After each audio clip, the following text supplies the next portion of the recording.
Hey folks, this is Eric Walls, field agronomist with SunAg. This week we're going to take a look at staging some soybeans. We've had some recent rains and we're going to talk about how that might translate into better grain yield potential.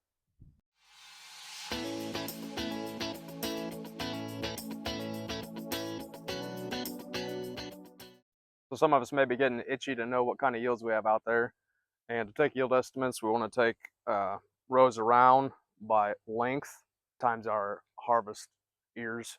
So we'll measure that in a 17-foot, 5-inch length on 30-inch rows. Currently, I would use a divider of like 85,000.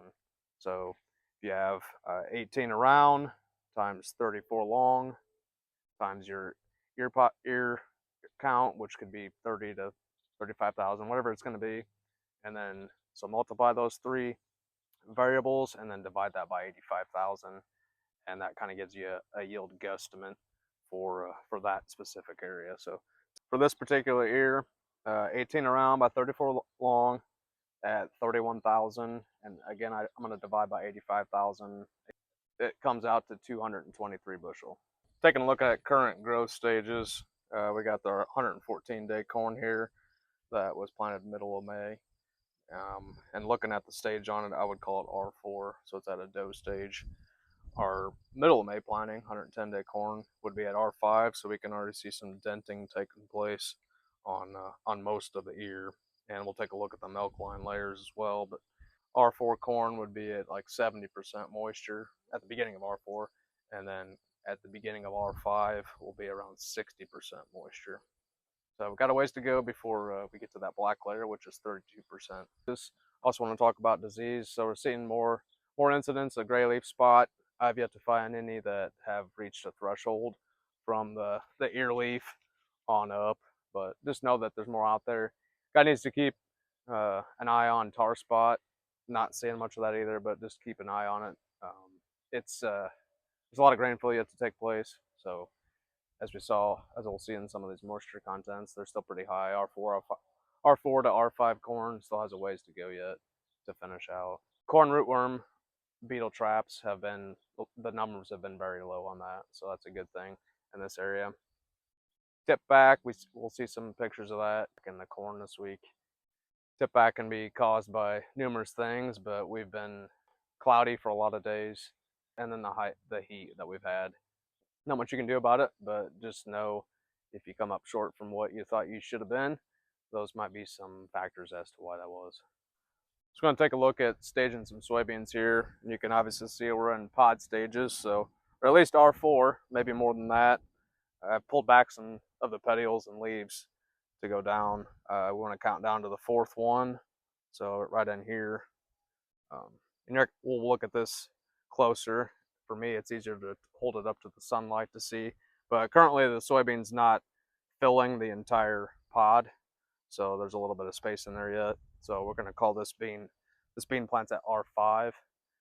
Once we do have a full soybean in the cavities, then it'll be at R6. So with the recent rains, this is beneficial for our soybean grain yield potential. And the reason that is because we see an uptake in potassium this time of year, so we're in the seed filling stages. And potassium needs moisture. It needs to be in the soil solution for it to be plant available. So when the soil is dry, our clay soils, our 2-to-1 clay soils, collapse.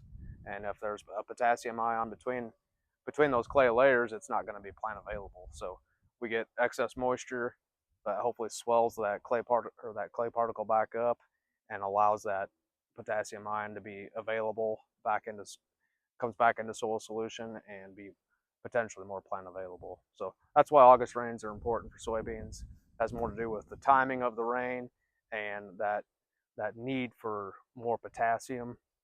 And if you're dry, you're potentially not going to have that potassium availability.